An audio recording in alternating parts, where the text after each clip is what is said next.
let's talk about something you've probably felt but maybe never put a name to. That feeling when you're watching a really sad movie, and even though you might be tearing up, you walk away thinking, wow, that was beautiful. Today, we're diving into an ancient way of thinking that has a pretty incredible answer for that. Seriously, think about it. It's kind of weird, right?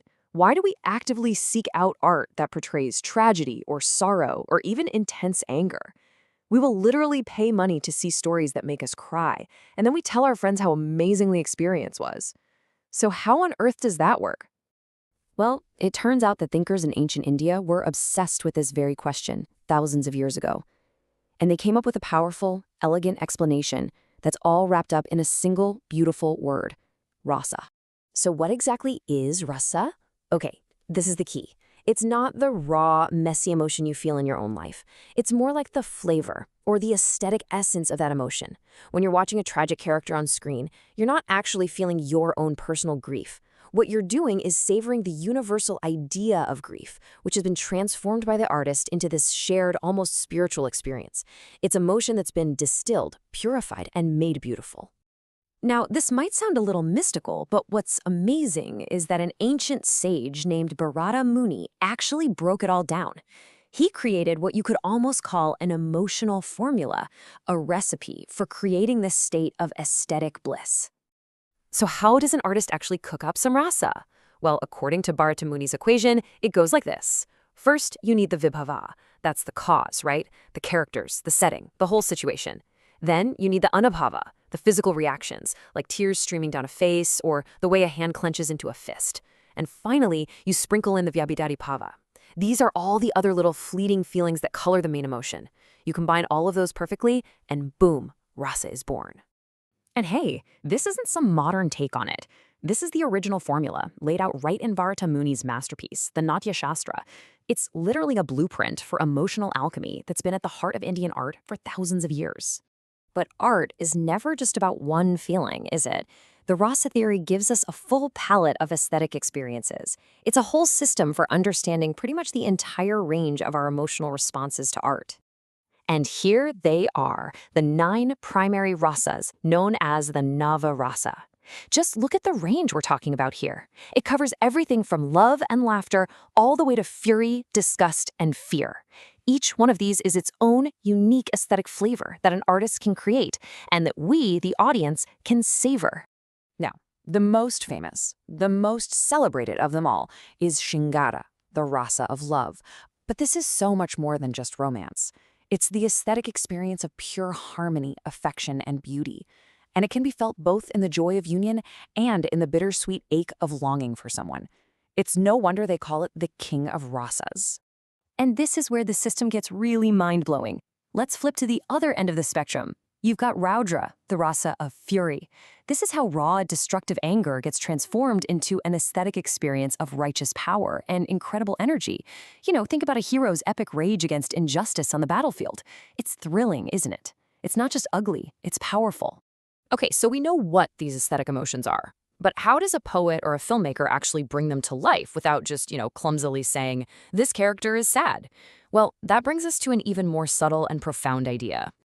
The brilliant philosopher Ānandavardhana gave us this absolute gem of an insight.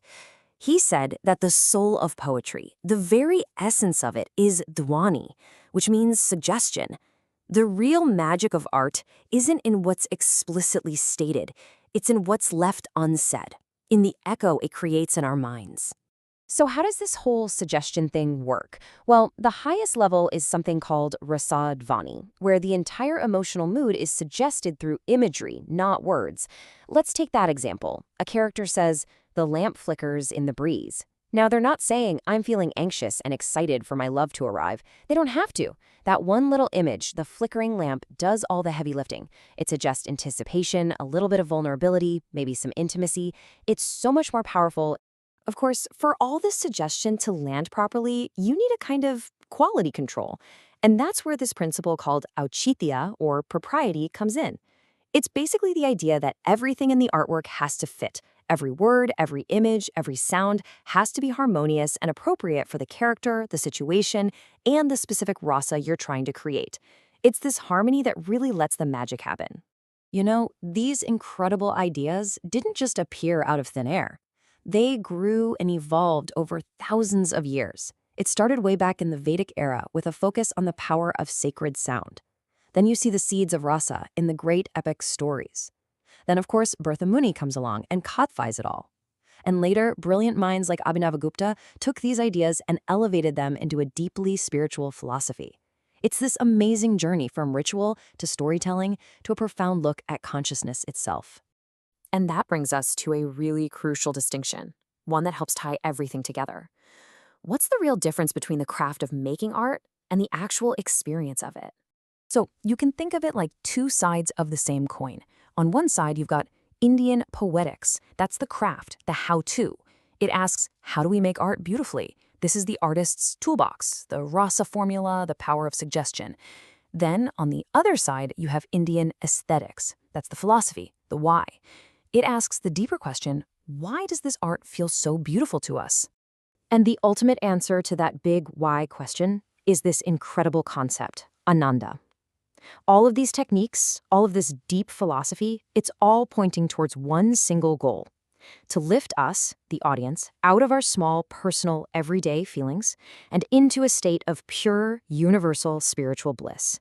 That profound feeling of joy and connection you get from a true masterpiece, that's it. That's Ānanda. So the next time you're deeply moved by a film, a piece of music, a painting, whatever it is, just pause and think about this. Are you just feeling sad? Or are you savoring the beautiful, universal taste of compassion, the Karuna Rasa? Now that you know the secret formula, how is that going to change the way you see and hear and feel art from now on?